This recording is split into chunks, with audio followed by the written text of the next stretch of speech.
గోదావరి జిల్లాల పట్టభద్రుల ఎమ్మెల్సీ అభ్యర్థి పేరాబత్తుల రాజశేఖర్కు మద్దతుగా కూటమి నేతలు విస్తృతంగా ప్రచారం చేస్తున్నారు.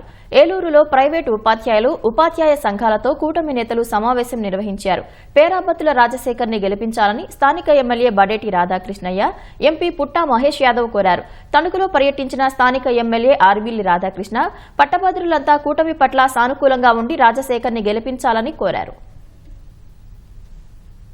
అందరూ టీచర్స్ అయినా కానీ హైలీ ఎడ్యుకేటెడ్ పీపుల్ అందరూ కూడా ఈ ఎలక్షన్లలో పార్టిసిపేట్ చేస్తారు కాబట్టి పైన గవర్నమెంట్ నుంచి ఈ గవర్నమెంట్ లో ఎంత బాగా జరుగుతుందో వాళ్ళకు కూడా ఐడియా అనాలిసిస్ చేసుకోగలుగుతారు. ఈ 8 నెలల్లోనే చాలా వరకు మన రాష్ట్రంలో అభివృద్ధి కార్యక్రమాలు జరుగుతున్నాయి. ఈ అభివృద్ధి కార్యక్రమాలు అలాగే మనకి ఉండే ఇష్యూస్ ఇవన్నీ కూడా టేకప్ చేసి ప్రతి ఒక్క ఇష్యూని అధికారులైనా కానివ్వండి అలాగే నాయకులైనా గానీ సమస్యల్ని ప్రతి ఒక్కటి సాల్వ్ చేయడానికి వాళ్ళందరూ ముందుకు ఉంటున్నారు. నిరుద్యోగ యువతకు సంబంధించిన సమస్యలన్నీ తీరాలంటే కూటమి అభ్యర్థిగా నన్ను నెగ్గించినట్లయితే వారికి కావాల్సిన ఉద్యోగ అవకాశాలు గానీ అదే విధంగా చదువు ఎడ్యుకేషన్ సంబంధించిన విషయాల్లో స్కూల్స్ లో మౌలిక సదుపాయాల కల్పనలో గానీ అలాగే ప్రైవేట్ స్కూల్స్ సంబంధించిన సమస్యలు గానీ ప్రైవేట్ లెక్చరర్స్ సంబంధించిన సమస్యలు గానీ అలాగే కాంట్రాక్ట్ అవుట్ సోర్సింగ్ అలాగే పెన్షనర్స్ సమస్యలన్నింటినీ కూడా వారి హక్కుల్ని కాపాడుతూ మరి వారి సమస్యల పరిష్కారానికి నేను కృషి చేస్తానని తెలియజేసుకుంటున్నాం.